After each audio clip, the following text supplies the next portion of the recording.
My sense, there's structures.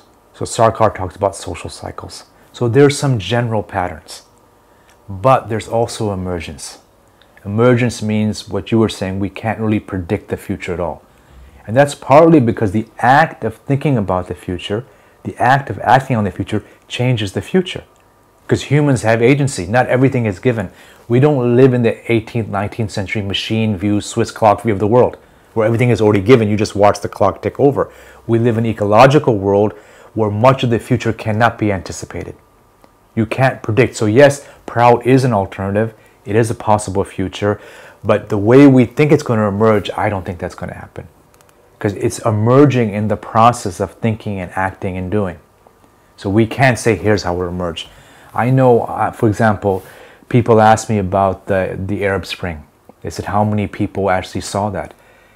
And I said, well, if you look at the data, we know when you have lots of young, unemployed males, there's going to be a disturbance. Something will change. In the last time there were so many young people in the US, it was in the 1960s. Major shift. But we couldn't say it will lead to this. It would lead to an idealism. It would lead to what's called cultural creatives. Young people thinking about the future, about environment, about different views on relationships.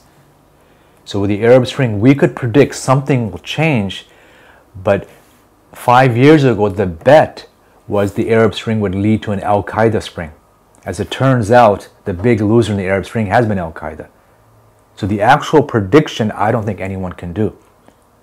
But we can get a sense, here's a pattern. So Sarkar's given us some patterns. You know, he tells us if you look at the yugas here, if the social cycle, here's what's likely.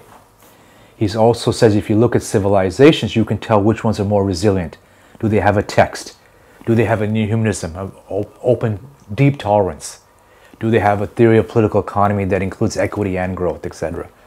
So we have indicators of what works, but I don't think we can predict precisely or even accurately what will emerge. We know something new will emerge. I think that's very clear.